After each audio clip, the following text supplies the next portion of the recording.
Hi guys, இன்றைக்கி நம்ம வந்து கமெண்ட் செக்ஷனில் ஒரு கமெண்ட் வந்துருந்துச்சு. ஆக்சுவலாக 2 நாளைக்கு முன்னாடியே வந்துருந்துச்சு.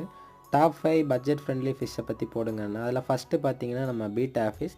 பீட்டா ஃபிஷ்ஷுக்கு வந்து மெயின்டெனன்ஸ் தேவையில்ல, சின்ன இடமா இருந்தாலும் அடாப்ட் ஆகிக்கும், ஏர் பம்ப் எதுவுமே தேவையில்ல. அடுத்து வந்து பிளாட்டி, கப்பி அண்டு மாலி தான் இருக்குது. நீங்கள் வந்து ப்ரீடிங் பண்ணணுன்னு ஆசைப்பட்டால் இந்த ஃபிஷ்ஷை வாங்கி ட்ரை பண்ணலாம். இதில் வந்து நிறைய கலர் வெரைட்டிஸ் இருக்குது. அது மட்டும் இல்லாமல் இது நிறைய குட்டி போடும், சீக்கிரமே இது ப்ரீட் ஆகிடும். அடுத்து பார்த்தீங்கன்னா விடோ டெட்ரா பார்த்தீங்கன்னா ஒரு அழகான டேங்க் வச்சுருக்கீங்க, இல்லை கலர் கலராக நிறைய ஃபிஷ் விட்டால் அழகாக இருக்கும். அதே மாதிரி பார்த்தீங்கன்னா ஏஞ்சல் ஃபிஷ் அண்டு கோல்டு ஃபிஷ்ஷே அது கூட விடலாம், இல்லை தனியாகவும் விடலாம். கோல்டு ஃபிஷ்ஷும் ஏஞ்சல் ஃபிஷ்ஷும் வந்து ஒரு டேங்க்கில் செட்டப்பில் விடும்போது அது ரொம்பவே அழகாக இருக்கும். ஒரு கோல்டு ஃபிஷ் இல்லாமல் ஒரு டேங்க் வந்து ஃபுல்ஃபில் ஆகாது. ஸோ வந்து இந்த ஃபிஷ்ஷையும் நீங்கள் ட்ரை பண்ணலாம். இதுக்கு மோட்டர் அண்ட் டேங்க் செட்டப் ரொம்பவே அவசியம். இந்த வீடியோ பிடிச்சிருந்துச்சுன்னா லைக் பண்ணுங்கள், சேனலை சப்ஸ்கிரைப் பண்ணிடுங்க.